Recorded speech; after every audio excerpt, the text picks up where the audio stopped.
Hi everyone, welcome back to our podcast. Today we will be discussing the history of computers all the way back to the 19th century to the modern day smartphones.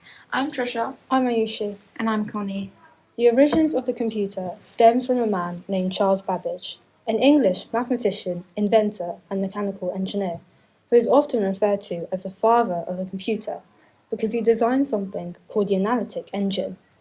The analytical engine was unlike anything previously seen in the 1830s, as it was the first machine that had core principles of modern computers.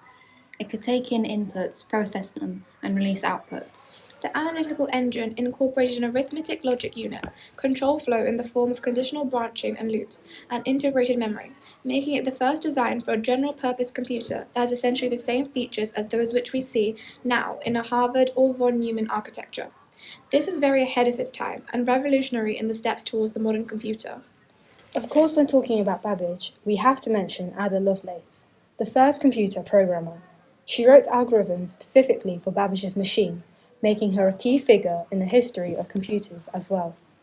Years after Babbage, Alan Turing published his famous 1936 paper on the Turing machine, which he defined as a theoretical model that could simulate the logic of any computational problem using a set of instructions. It was designed to be a universal machine that could compute anything that was computable, provided it had the right algorithm and enough time. This idea of a machine that could follow a program to solve any problem was revolutionary and formed the basis for the modern concept of a general-purpose computer. During the World War II, there were attempts at building machines inspired by Turing's paper. Colossus, built in Bletchley Park in 1944, was an electronic computer designed specifically to break encrypted German messages during World War II. Though it wasn't a general-purpose machine, Colossus used electronic logic circuits to automate the process of code breaking, a practical application of Turing's idea that machines could perform logical tasks. In the USA, the ENIAC machine was developed. Unlike Colossus, it was closer to a general-purpose machine, able to handle a range of tasks, though it had to be physically rewired for each new problem. It was revolutionary at the time, as it was able to compute calculations in seconds, which previously took weeks to complete by hand. However, the main issue of both of these machines was the mere size of them. Both machines took up an entire room and required specialists to control and manage them. This is obviously very impractical and not something that everyday people would be able to use. By the 1950s and 60s, computers were still large and expensive, primarily used by governments, universities, and large businesses. However, advancements in technology, like the invention of the transistor, dramatically reduced the size and cost of computers.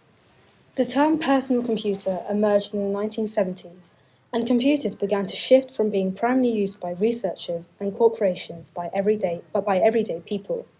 Companies such as Apple and IBM began to rise in the 1980s.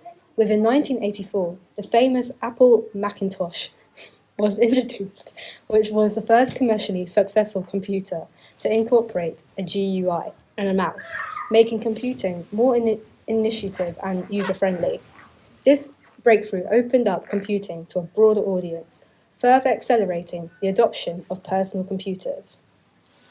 The use and development of computers was accelerated further with the development of the World Wide Web in the early 90s by Sir Tim Berners-Lee. This established personal computers as essential tools for accessing information, communicating through email, and connecting with others across the globe. Innovations in computing grew exponentially in the 90s with the development of portable computers or laptops, which allow consumers to access information from anywhere. However, this was still not entirely successful, as although laptops are more portable than standard desktop computers, they were not accessible enough to take everywhere with you. In 2007, Steve Jobs famously stepped on stage and introduced the iPhone.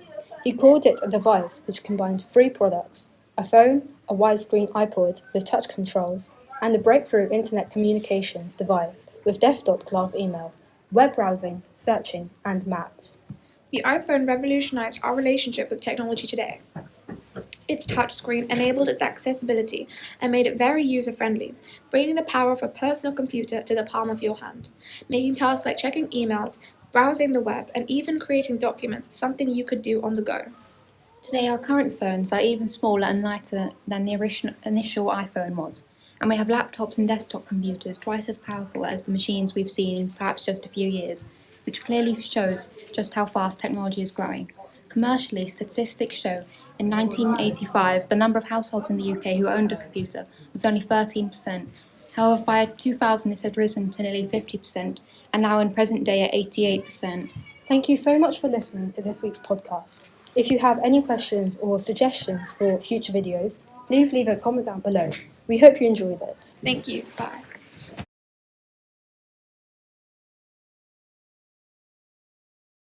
Compute anything that was computable, provided it had the right algorithm and enough time. This idea of a machine that could follow a program to solve any problem was revolutionary and formed... Are you alright? Are you three hiding in this room? We're doing our podcast for STEM, like STEMMasters. You're filming a podcast?